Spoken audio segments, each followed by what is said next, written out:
welcome back to the Found Frequency podcast, your space for that alignment, expansion, and of course, unstoppable energy. I am your host and mindset mentor, Fallon, and I am so excited to have you. Today, I've got a special little treat for you. But before we jump into things, I do have some announcements. If you didn't catch last week's episode, definitely go back and have a listen. I dropped some big news. I officially opened my wait list for my massive Black Friday sale.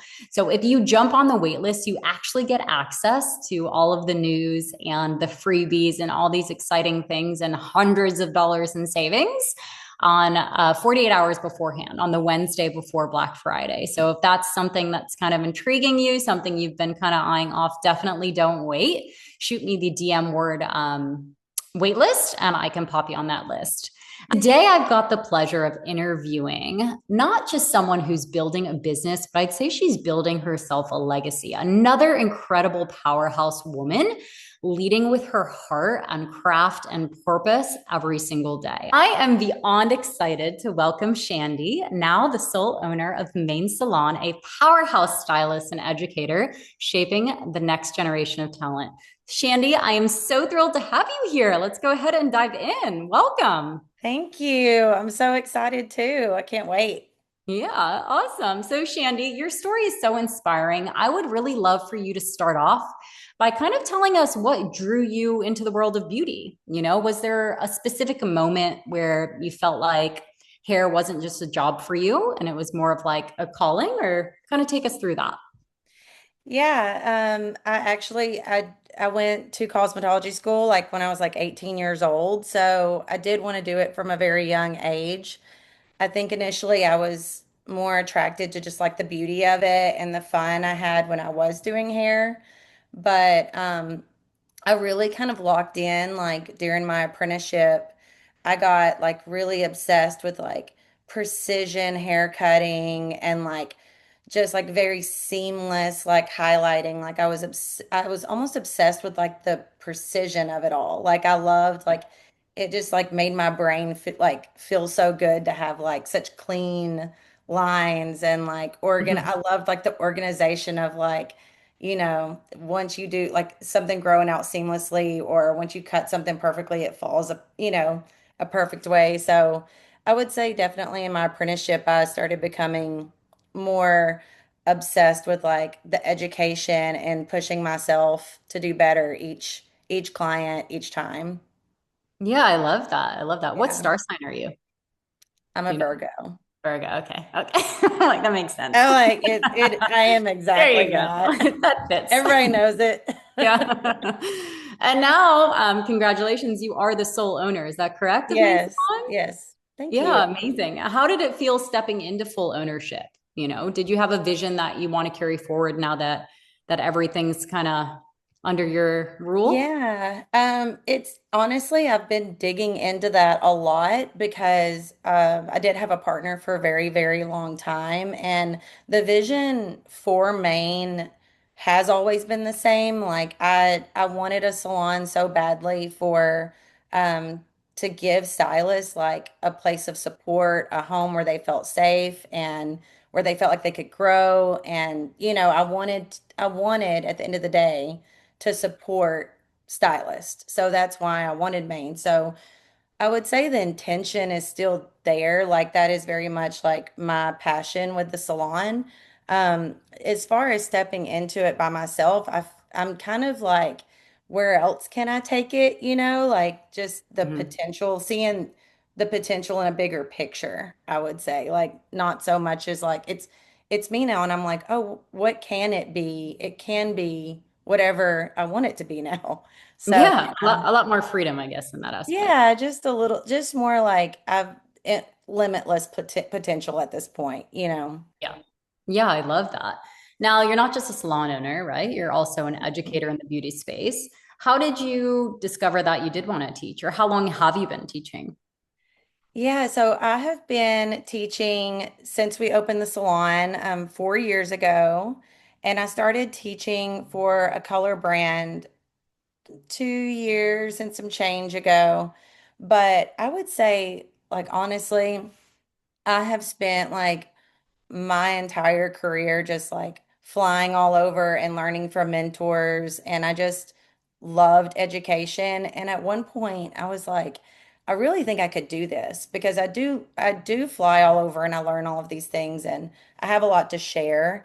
Um, so I really wanted to do it like probably like 10 years ago, but I kept feeling like I needed, I don't know, a space for it. That's probably Yeah. not true. I probably could have been doing it all along, but we're always finding reasons that we need to Yeah, like yeah, of leave. course.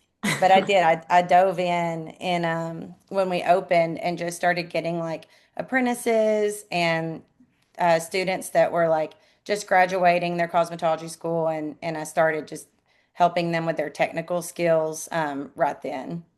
Oh, So. amazing. Now, do you do that just in your salon or are you also online educating? So yeah, I do it in the salon and that's almost like daily. I don't have currently have apprentices, but I have people that have gone through apprenticeships, but they're looking for more like advanced training right now. So Yeah. I do teach while I'm working. Okay. Um, and then I also will set aside time and we'll do like one-on-ones, but I also teach for Schwarzkopf. It's a big color brand, and they just kind of send me out around Texas, and I teach, I mean, the product lines and some hands-on, but it's really just connecting with like other stylists, and I speak to them like stylist to stylist. So I give them my experiences with formulating and, kind of help them through like any struggles they're having with the brand and as well as like educate them on it. So I do that a lot. I really enjoy it. I've been using this brand a really long time and just feel like learning it front to back. I have a lot to offer there. So yeah, I do. It's mostly Texas though. I haven't gone anywhere outside of Texas yet, but I do. I enjoy it. It's fun. Yeah, amazing. So running a salon, educating others all over Texas, that would be a bit of a balancing act, I would say. Do Yeah. you have some mindset practices that you have in place that keep you focused and keep you inspired and kind of just keep you going? Yes. I think that they change throughout the year depending on what I have going on. I really started, I would say, I'm someone that can handle a lot. Like I can handle a whole lot, but with that being said, I think I push my limits sometimes. So I really started focusing on taking care of myself first. Mm, First thing in the morning, I have a very like regimented week to where I wake up non-negotiable at 5 or 5:30 during the week and I take time for myself. Sometimes that's journaling, sometimes that's like diving into the mentorship, or sometimes I just go to a workout class. Like I make sure that I'm taking care of myself first yeah, because from that point until 4, 5, 6 in the evening, I'm taking care of everyone else. So yeah, sometimes it changes. Like sometimes I just want to like stretch on my mat and listen to music, and sometimes I want to like journal, or it just depends on what I feel like. But I do try to like get movement in at least 3 times a week, and other than that, just I wake up and I commit mornings. It's quiet here. It's just me to myself and just kind of like set up my purpose for the day. And it's made a yeah. huge difference in how I used to like get up and just work, work, work, and then work, work, and more work. It's been life changing. Seriously. Yeah, yeah, I'm very similar. I definitely feel like it kind of throws me off now if I don't start my day doing me. Like maybe it Hmm. sounds selfish to some, but I actually feel like you're not giving from an empty cup when you fill yours first. Right. Like and what you're providing for people, especially if you're running around and people are, you're educating others and stuff, you've got to feel like you've got the energy to even do that. So I Yeah. think that's really great. What about, in regards to your business and it being fairly new that, you've taken it all on solo Hmm. and scaling it? Do you ever find yourself, I mean, I'm sure on the roller coaster of entrepreneurship, there's moments of doubt or worry or how do you kind of get through any of those kind of more challenging times, let's say, when it comes to being a sole owner? Yeah. It was scary whenever I was going through the transition, just because I had moments where I was like, oh my God, like these stylists, their livelihoods are in your hands. Like Yeah. these people run their business and trust you. Like can you show up for the way that they need you to show up? And I had moments like that. But I mean, honestly, it just goes back to my purpose over and over and over. Like, I really wanted this salon because I wanted this space for these people to like grow and feel safe and feel supported. And I knew at the end of the day I could do it because I trust myself. I have, if anything, grit and determination. And if I say I'm going to do something, I'm going to do it. I make promises and I keep them. And so I think in the back of my mind, I know that about myself. I've been through so many changes in this career that this was a big one, but I also just like I knew that I would find a way to like handle it, I knew that about myself.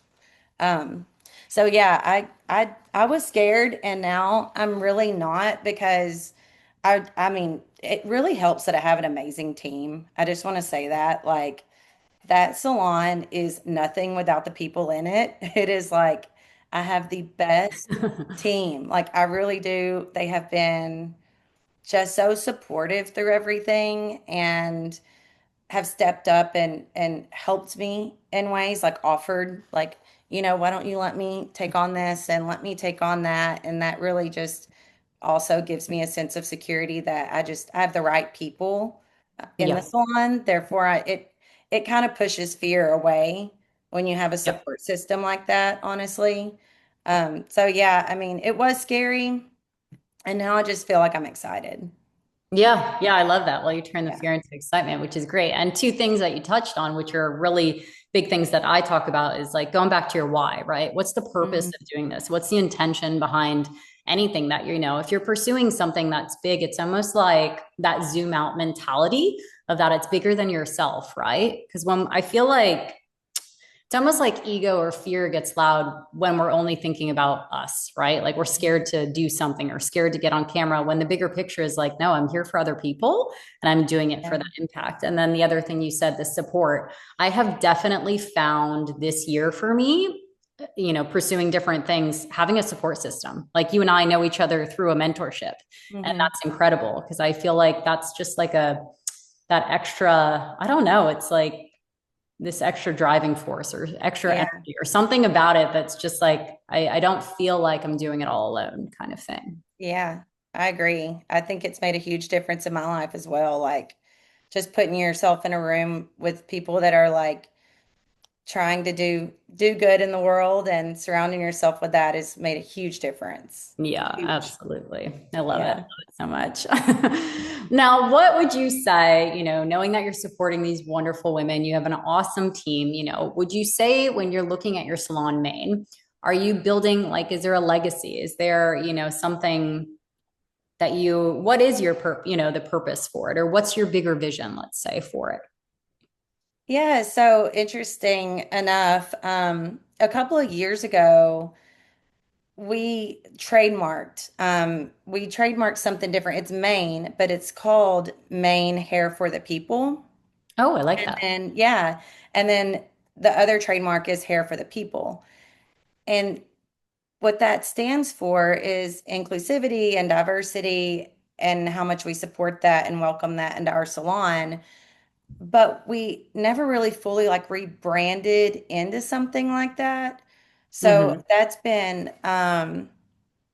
been something like I've been kind of like passion project on the side, like how can I bring that purpose into like the brand or find something for it that the brand can support it. So Hair for the People, I have been kind of like playing with some ideas of how that can be the part of our brand that gives back to different Yeah, communities.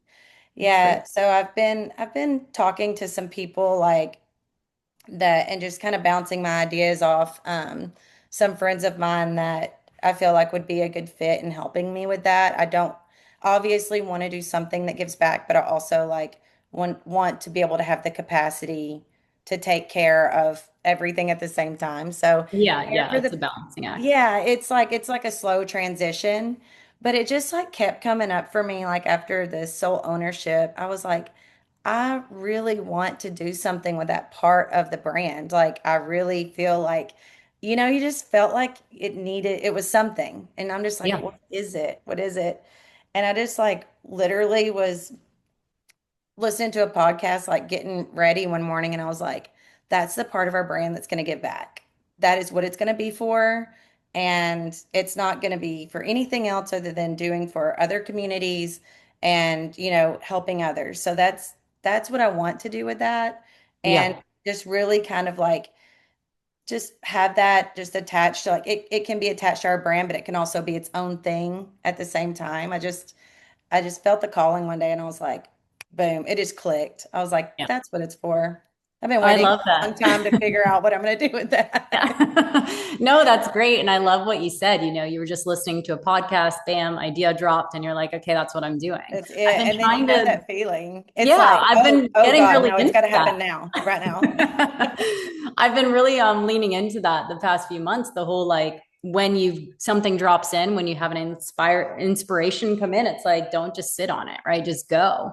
Probably Yeah, definitely from our own mentorship, that mentality of just like acting and moving. And but it makes a huge difference because it sometimes it does. kills it, like it kills the potency of it when you don't act on it or you forget about it and you're like, well, shit, I had a great idea. Why didn't I take that somewhere? Yeah.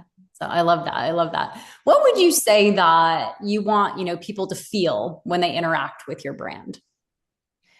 Yeah. I mean, so my brand feels like very like peaceful and welcoming. Like that's exactly what it feels like. I mean, people like when our clients get dropped off like by a friend, they're like, "Oh, I just want to go sit in there." Like it looks like I just want to go sit in there. We have Yes. like a, big white couch and like a candle and like it's just cozy and welcoming and like we have all different walks of life in there. I mean, it really is just like I don't know, just it's so pretty and smells nice, but it's not stuffy. Like it's just warm and welcoming. I think that the stylists feel the same way. Like, we all hang out with each other's clients and get to know each other's customers and their names and the drinks they like and the things they've been up to. Like it's just a very much a community for sure. That's nice. That's a really nice feeling. I Yeah. love that. What would you say in regards to your training, like training stylists? Do you like, obviously, you're training things for like haircuts, hair coloring, and things like that, but do you try to integrate anything that has to do with values or mindset or any part of like building businesses, or what's kind of your training mostly on? Yeah, that's something that came up for me like a couple of years ago, and I really thought at first, I thought it was going to be more like helping people structure their business, so that they can like, have systems in place and things like that. And I just got into it and I was like, I just don't feel like that is important right now. Like that comes later. Yep. I just noticed like over and over that these stylists would come out of cosmetology school and they would be so excited and lit up and passionate about what they were doing. And then fear would get a hold of them when they would start getting clients or, Mm, we would start like having models. And I feel like that fear just shut them off. I really think that a lot of people come out of cosmetology school like very excited, thinking that this is going to be like almost like playing dress up every day, where you kind of get to yep. the client in your chair that's perfect, that you get to do like the perfect hair on. And really, I think the fear I watch it take over these people and they just freeze. And I'm like, no, no, no, like you have so much potential. Like you are special in your own way. You just have to get there. And I just was like, how can I bridge that gap? Really? I noticed the gap there where people were almost like either quitting doing hair or they would do it a couple of years and then they would quit. They would get burnout. Um, and I just was like, I just watched so much potential leave because of Mhm. that. So I'm really trying to bridge the gap between like keeping people excited and passionate about this career, but also like learning self-respect practices and Mm.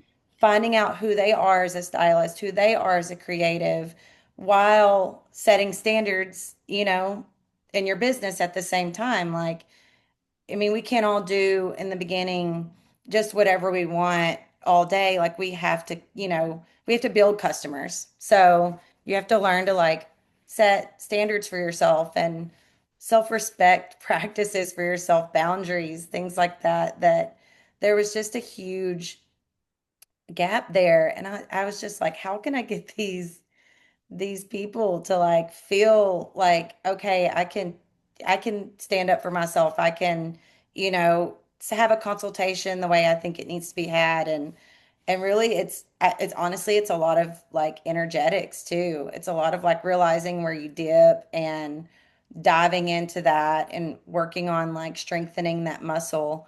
That you don't just walk into this world knowing how to do it. And I think it just is something I notice over and over.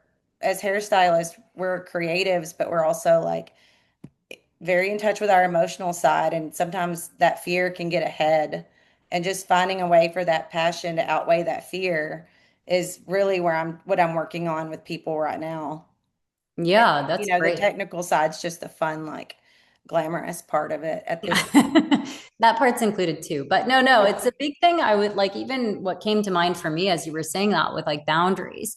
When I think about when I go and get my hair done, like maybe even if I'm not chatty that day, like there's people in those chairs that they kind of like offload on you. And if you Hmm. don't know how to protect your energy or if you don't know how to, be careful with that, it can be a lot, not even the Yeah. actual standing all day and cutting the hair, but actually like being so in other people's energies, right? So that's Yeah, really, it yeah. takes a lot at first to learn how to hold that, and it takes a long time to build a clientele that's in alignment to you. Like Yeah. you're meeting a lot of new people, and they're not all gonna you're all not gonna be the perfect fit for each other. So when you're starting out, you get a lot of that, and it's just, with being patient and finding the ways to like find the people that are yours so that you do love this every day. Yeah.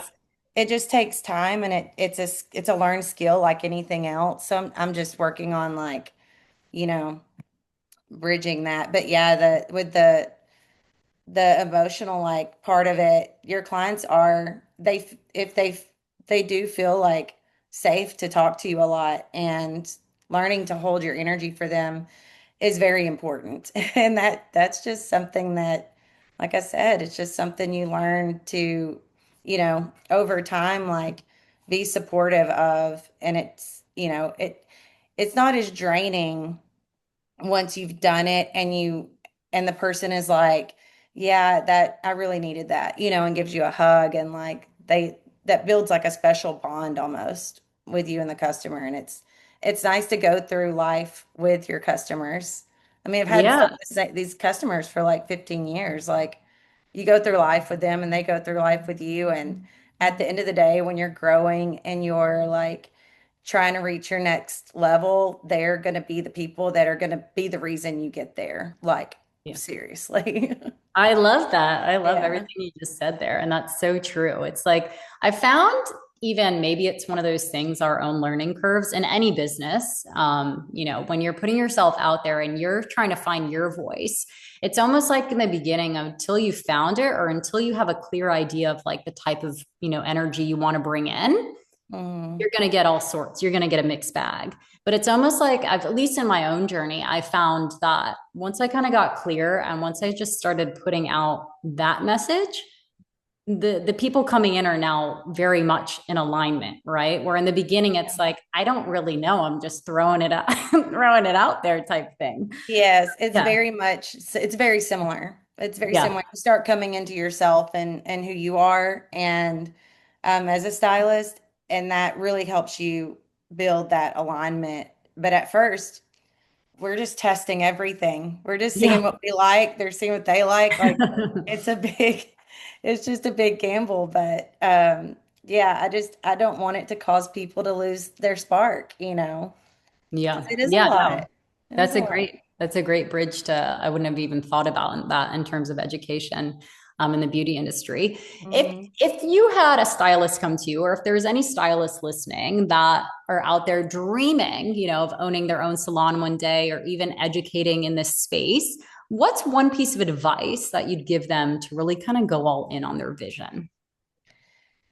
Yeah, the I think if you are someone that wants to own a salon one day, um, you just need to get really honest with yourself about why you want the salon. Mm, Because at the end of the day, when you choose leadership, um, it's a very selfless role to be in. So if you really want to open a salon, just get very clear about your vision and what it's for, because when things get really hard and you feel stuck, and there will be a lot of those moments, that vision and that purpose is what's going to like make you go all in at the end of the day. Because you're like, no, I said I wanted this, and I do want it, and I'm gonna go get it. um and so that's as far as like salon ownership. I do think that it is, I hear a lot of people say this, the toughest role in the industry, and it can be. And I think that that's why it's like, if you really want it, you really need to know why you want it at the end of the yeah, day. And then you just have to be persistent and push and keep pushing, because it's a new learning curve. Like, yeah, even just getting a salon is new and nobody knows how to do it. Lean on your resources, lean on your clients that do different things. Like, if you have a client that works in commercial real estate or whatever, just really like look outside of the box at your surroundings and see who can give you support. Because it's really out there. It's everywhere if you just open your eyes to it. yeah, That way you don't feel so lost in like the journey and like, where do I start? Honestly, if you have a friend that owns a business, if you have a client that's an attorney, anything that you have that somebody can give you any advice on, just really like lean into that, because that helps you kind of move to the next step.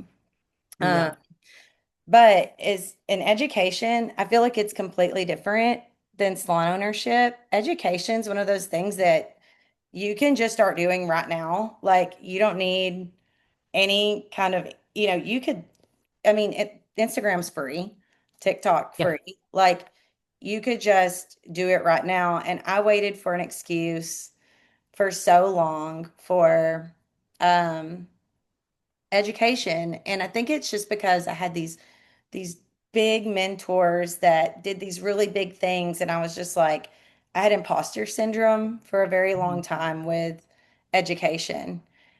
And I would go to these like retreats or go to these classes and just be like, how did you get started? And they're like, there's no, you just start doing it.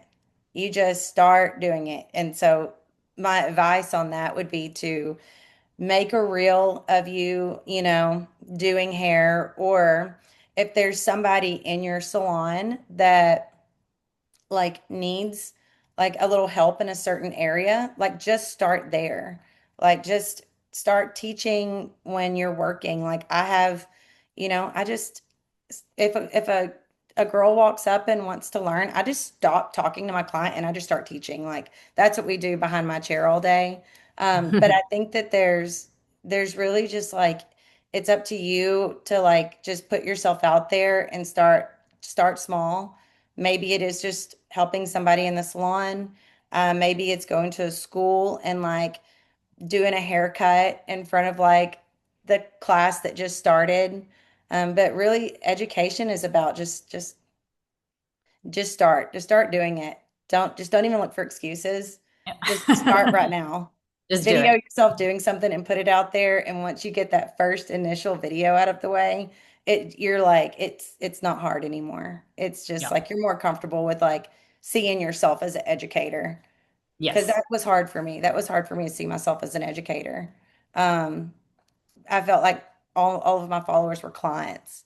And so I was like, they're going to be like, and they are still my number one fan. I love that. They're like, they love my little education videos.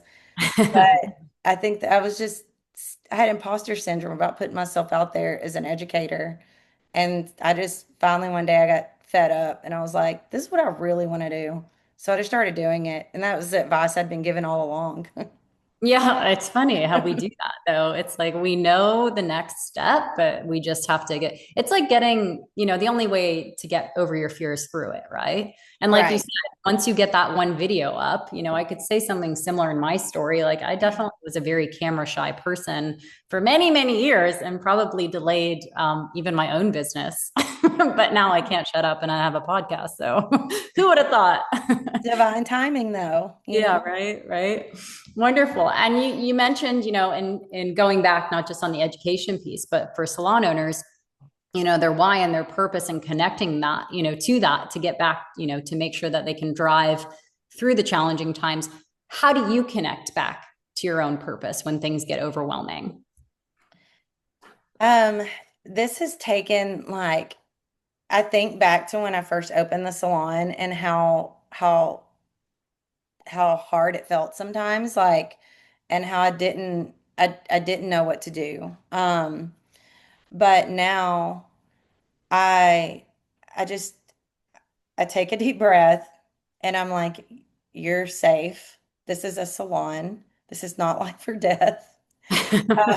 You're going to be okay. We are not doing brain surgery over here. We are doing hair, running a salon. So yeah, I think that it's like I now can like recognize when that feeling's coming up Mm, and take a step back. I used to just fight through it instead of just slowing down and like breathing and like letting myself feel okay for a second and then turning around and finding someone in my support system that can help like if I need it. Funny enough, like I've been my like my reception area like is right on the other side of my chair.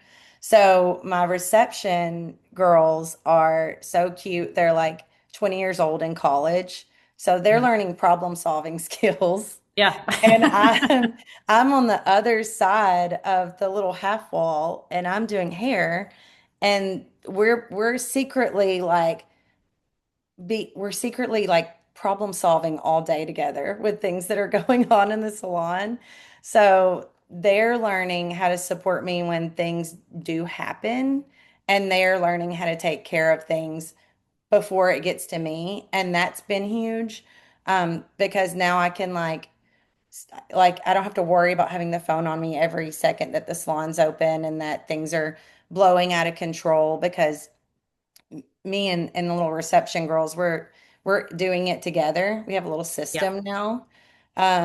So I don't feel as overwhelmed as I used to, like, because I promise you, it's always a Friday.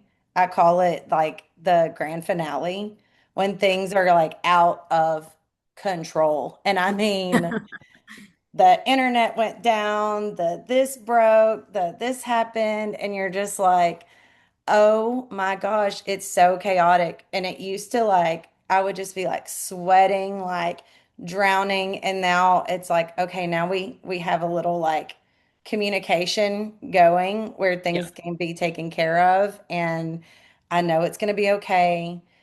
Everything's already broken in the salon. So if it breaks again, like we lived through it, we're okay. We'll just power through.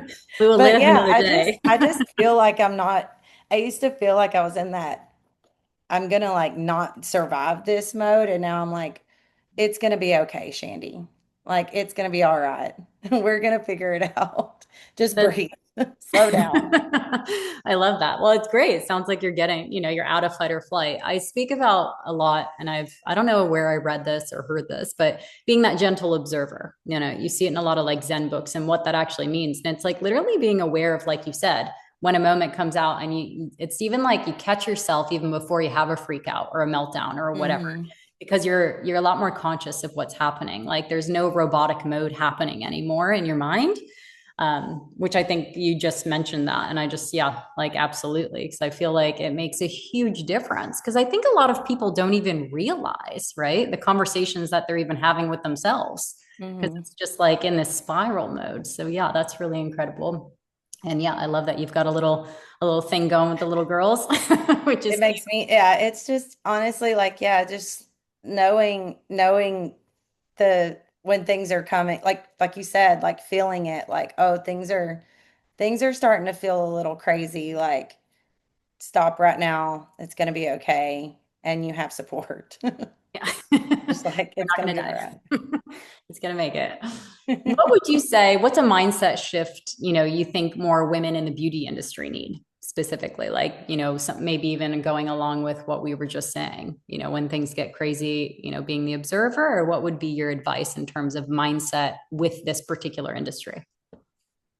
Yeah, I mean, I really could talk about all of the different mindset changes we need to make. But I think most importantly, like we really need to learn to like trust ourselves to Mm, to make the right moves for ourselves. I think a lot of us are held back by just the fear of the unknown, the fear of what would happen if we, maybe put ourselves first, if we maybe took care of ourselves first, and just really just self-trust. I think is needs to be very important in our industry. When you are in an industry where you're putting everyone else first, you sometimes get caught up in people pleasing. You get caught up in like maybe bending over backwards to like make mm, something work for someone. And really, you you need to trust in intuition when you feel the calling that like that's not working for you and start making the change.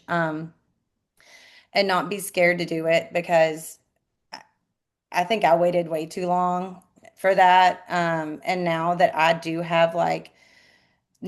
trust myself to like set, whether that's boundaries for myself or a schedule for myself that works, I wouldn't be able to do this 20 years later, still be doing hair if I didn't like start trusting the way I felt and the way my body felt and the things that were coming up for me.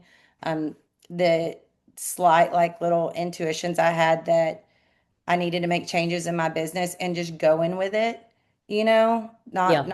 not resisting it, just going with it. Like I feel like this isn't working for me anymore. Let's sit down and figure out why and how to implement that change tomorrow. Like I Yeah. think that's something that we need to start, I guess maybe looking at our business a little bit more, um, and seeing what's working for us and not working for us. And that goes with like emotionally, that goes physically, that your schedule, is whatever it is. I think we need to trust ourselves and our decisions, like and the way we feel and lean into it and look at that a little bit more. So that's Yeah. what I'm hoping changes for all of us. And I think it is in a lot of ways, but I do think we get caught up in just like the people pleasing of it all and not thinking and not putting ourselves first. I mean, it happens all day, every day. So and we want this change. We want it, but we're scared of it. And we just have to listen to our bodies so that we don't get in our minds, so we don't get burnout and we continue loving this like every day. And we should love it every day. Yeah. I do Absolutely. now. She's like, Had I I do. not changed my business when I needed to, I probably wouldn't still be able to do it. Like you have to make changes and trust that you're doing the right thing for yourself. Yeah. Well, that's huge. I mean, like you said, the self-trust. I think that's a really big one for everyone because it's learning to, like you said, listen to the nudges, listen to these little ideas that drop in, listen when your body's saying no, and a lot of people don't. I mean, for years, I definitely didn't listen to my body. It was Hmm. screaming at me. Yeah. But when you do, it's like it is this flow. It's weird. It's not weird, but it's like you're back in tune. It's like you're back in how things should be, kind of Yeah. the more you trust yourself and listen. And Yeah, so I love that. I wanted to say thank you so very much for coming on this podcast. It has been an absolute pleasure. I really enjoyed sharing energy with you. And before we wrap up, I would love for you to, if you want to leave one message, left with the audience and let everyone know where they can find you. I am going to pop everything in the show notes as well. So, spellings and things like that. If any of my ladies are in Texas or want some education, because you said you do online as well. Education I do in person. I'm in only in person. person Okay. for my education, but yeah, you can find me at shandy.maine. If you are a hairstylist, I am a educator for Schwarzkopf USA. And if I you where else can you find me? I think that's pretty much what I do the most of. My hair page, my salon is main.dallas. If I had to leave a message for anyone, and I know that Fallon's podcast is about going to the next level, and I'll definitely speak to that. If if anybody ever tells you that your ideas are crazy or that they can't believe you're like taking on this kind of change or responsibility, that to me is a compliment because that means that you're already in your next level and you don't even know it yet. The crazier, the bigger, the fact that that's even in your mind at all, you're already there. And so just, keep pushing. I love that. What a great closing. Thank you so much. I really appreciate your time, Shandy. The episode is usually out on a Wednesday, so I will put all that, information in the show notes. And yeah, thank you again. Thank you, Fallon.